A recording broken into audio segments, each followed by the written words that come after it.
Buenas tardes. El cuento de hoy se titula La picota en el camino. Mientras caminaba por el campo junto con su abuelo, Jaime iba cantando. Cosaco, saca la casaca del cosaco que yo saco, sácala. Cosaco, saca la casaca del cosaco que yo saco. Parecía un disco rayado. Su abuelo Polonio, oyéndole repetir una y otra vez tal cantilena, le dijo: Jaime, en la lengua castellana tenemos más trabalenguas, ¿no? Sí, abuelo. Sí, abuelo, verás. El pueblo está entablillado. ¿Quién lo desentablillará? El desentablillador que lo desentablille, buen desentablillador será. Y este otro, el perro de San Roque no tiene rabo, porque Ramón Ramírez se lo ha cortado. Vaya, creía que solamente te sabías uno, pues lo has repetido un montón de veces. Jaime era un niño de 6 años, muy pero que muy espabilado, listo. Tenía curiosidad por todo lo que le rodeaba. Veía un ciempiés y se quedaba un buen rato observándolo, queriendo contar todas las patitas. Un grillo y se tumbaba en el suelo para verlo bien y oír su cantar. Un saltamontes y lo tomaba en sus manos y lo examinaba antes de que saltase. Se paraba también a observar el musgo y el líquens sobre un tronco de árbol partido en el suelo. En una charca escuchaba atentamente el croar de las ranas. En el río miraba cómo se movían las truchas y los cangrejos le fascinaban cuando de un coletazo salían disparados hacia atrás. ¡Ah, abuelo! Ahora comprendo cuando mi padre dice que la mayoría de la gente avanza hacia atrás como los cangrejos. ¿Eso dice tu padre? Sí, abuelo, mi padre, que es tu hijo, ¿no? Sí, Jaime, tu padre es mi hijo. ¿Cómo es posible que sea tu hijo si es tan viejo como tú, abuelo? ¿Tú lo ves viejo? Si apenas tiene 35 años. Jaime, persiguiendo las mariposas y las libélulas, tropezó, cayó al suelo, se golpeó la rodilla contra una piedra, la sangre brotó y se puso a llorar. No es nada. Un hombre no debe llorar, Jaime. Es solamente un roce, dijo su abuelo, vertiendo agua de la cantimplora sobre la rodilla. ¿Por qué un hombre no puede llorar, abuelo? Pues no lo sé. Mi padre me decía esto, tal vez para inculcarme la bravura, el coraje, y para que no fuese un Jeremías, un quejica, un llorón. Ahora bebe un trago de agua. Pon tus manos. Bien, pásate el agua por la cara. ¿Va? ¿Ves? Ya no hay sangre. ¡Oh! Mira esa mariposa, qué bonita, qué colores. Vete a cazarla. Jaime salió disparado detrás de la mariposa. Unos minutos después, Polonio lo halló sentado junto a una picota. Abuelito, ¿qué te parece si almorzamos aquí, en el Calvario? Sí, muy buena idea, Jaime, pero esto no es un calvario, sino una picota, ¿ves? Como su nombre bien indica, la columna no termina en una cruz, sino en un apéndice, en un pico. Ah, ¿y para qué sirve esto, abuelo? Pues esta columna, que generalmente estaba situada a la entrada de los pueblos, como es el caso aquí, ¿ves? Ahí adelante llegamos a lo que fue antaño un pueblecillo. Ahora quedan solamente algunas casuchas, pues la picota se utilizaba para exponer a los condenados, a los reos, a la vergüenza pública, y las cabezas de los ajusticiados para que sirviesen de escarmiento. ¿Oh? ¿Y los dejaban ahí atados? Así es, Jaime, durante un día o dos, qué sé yo, sin agua y sin pan. Pero, abuelo, eso no está nada bien, pues al sol podían coger una insolación y deshidratarse. Efectivamente, Jaime. Y nadie podía darles de beber un poquito de agua. Aquel que osaba hacerlo era clavado durante unas horas a la picota. ¿Cómo clavado? Sí, tu mano era clavada. ¿Ves? Ahí arriba hay como un aro o un garfio o gancho. Pues debía haber una madera ahí enganchada en la que clavaban la mano de aquel que les socorría. Luego lo soltaban. ¿Eso te hacían por haber asistido a alguien? Mamá me suele decir, no hagas al prójimo lo que no quieres que te hagan a ti.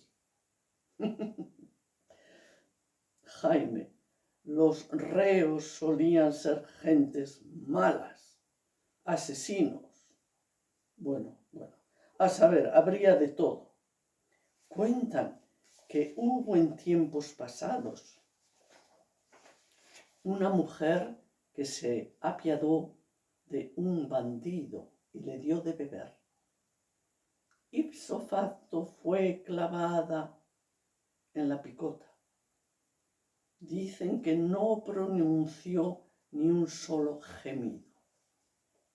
Un hombre a caballo llegó a la aldea, se paró delante de la picota y arrancó el clavo de la mano de la mujer.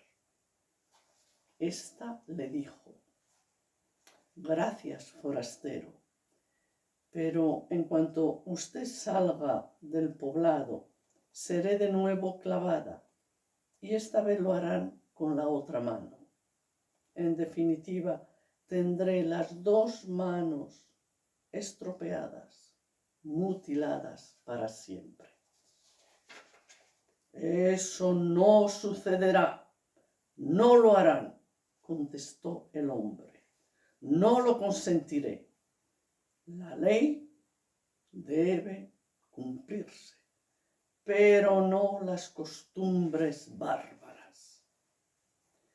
Las autoridades con el alguacil llegaron y atraparon a la mujer. El individuo desenvainó un alfanje y todos salieron de allá corriendo. El hombre, que debía ser un soldado de regreso de las cruzadas, se quedó en el pueblo para siempre. Desde entonces, nadie fue clavado en la picota, ni ninguna cabeza fue allá expuesta. ¡Qué historia! Y las cruces de Compostela, ¿para qué servían? ¿Cómo eran, abuelo? ¿Ya lo has olvidado, Jaime? Son como las picotas, pero terminan en una cruz y suelen estar decoradas con una concha. Y marcaban el camino hacia Santiago de Compostela. Así los peregrinos no se perdían. Abuelo, ¿y por qué hace unos días me dijiste que se llamaba Calvario la cruz que vimos en el camino? Cerca de la laguna de los Patos, del otro lado de las canteras. Sí, ya veo. Y tienes razón, pero era tan solo una cruz plantada en el borde del camino, en memoria de Jesús hacia el Calvario. ¡Ah! Hacia el monte Gólgota. Jaime, ¿quién te ha hablado del Gólgota? La abuelita Petra me cuenta que al exterior de las murallas de Jerusalén había un monte llamado Gólgota donde crucificaron a Cristo. ¿De esas cosas te habla la abuela?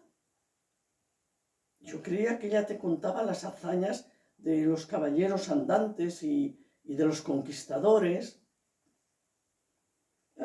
Abuelo, su monotema es más bien la leyenda de Tristán e Isolda y la de los caballeros de la mesa redonda. Pero los días que está triste, como ella dice, me habla del Gólgota.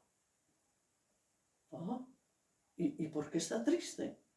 No lo sé, abuelo, no lo sé, pero suele repetir, ¡qué vida tan triste! La vida es un valle de lágrimas y cosas así. Vaya, tendré que hablar con ella. No vale la pena, abuelo. A mí me divierten todas sus historias. Un día le dio por hablarme de las brujas de Zugarramurdi en Navarra. No me fastidies. ¿De las brujas te habló? Sí, abuelo. Del proceso que tuvo lugar en el siglo XVII y cómo unas cuantas mujeres fueron quemadas en la hoguera y cómo se reunían en fiestas llamadas aquelarres. Todo eso te cuenta la abuela Petra. Yo ignoraba que conociese tantas cosas. Se me están poniendo los pelos de punta. ¡Qué barbaridad! Contar tales hechos a una criatura. Abuelito, yo no soy ya un bebé. Bien. Sentémonos junto a la picota y almorcemos. Tenemos la suerte de tener la sombra de este magnífico fresno. Y cuéntame la historia de Tristán e Isolda, por favor. No, abuelo, no. Te voy a contar una mucho más prodigiosa y real. Jaime comenzó. Érase una vez un conquistador, explorador de finales del siglo XV, principios del XVI, llamado Magallanes.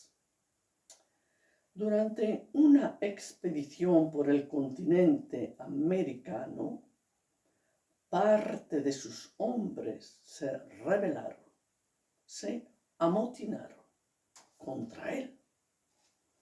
Fracasado el motín, Magallanes condenó a muerte a Gaspar de Quesada y a Luis de Mendoza y mandó descuartizar sus cadáveres, sus cuerpos. En cuanto a Juan de Cartagena y al sacerdote Pedro Sánchez de la Reina, fueron abandonados en una isla frente a la costa patagónica. No se supo más de ellos, jamás. ¡Qué historia! Pero, Jaime, es una historia muy trágica. ¿Cómo sabes esto? ¿Te lo ha contado también la abuela Petra? Oh, no, abuelo. La tía Casilda me regaló el día de mi cumpleaños un libro titulado Magallanes. ¿Sabes lo que me escribió como dedicatoria? ¿Cómo voy a saberlo, Jaime? Escucha bien, abuelo. En nuestro pequeño, minúsculo planeta Tierra hubo hombres, conquistadores, que realizaron hazañas admirables, prodigiosas. De ellas es necesario conocer la luz y la sombra, como las dos caras del dios Jano, para juzgar equitativamente los hechos. Córcholis, ¿eso te ha escrito? ¿Y tú comprendes lo que esto quiere decir? A mí me resulta difícil. Por supuesto, abuelo, que hay que saber valorar, discernir, pues no todo es bueno o malo en la vida. Es decir, que los conquistadores en el Nuevo Mundo hicieron cosas bien, y otras mal, pero que muy mal, pues enviaron a los indígenas a extraer el oro y la plata de las minas. Vaya, yo no hubiese podido explicarlo así de bien. Pero, Jaime, ahora continuemos la marcha. Nos queda media hora para llegar a la ermita de la Virgen de los Deseos. ¿Sabes, abuelo, lo que voy a pedir como deseo? Jaime, en principio, el deseo es personal, no se debe decir, pero si te empeñas, pues deseo ir un día a la Patagonia, a Tierra de Fuego. ¿A la Patagonia? ¿Al estrecho de Magallanes? ¿Por qué, Jaime? ¿Qué se te ha perdido allá? Con el frío que debe hacer. ¿Ah? Si es así, entonces pediré otra cosa, abuelo. ¿Y tú qué vas a pedir, abuelo?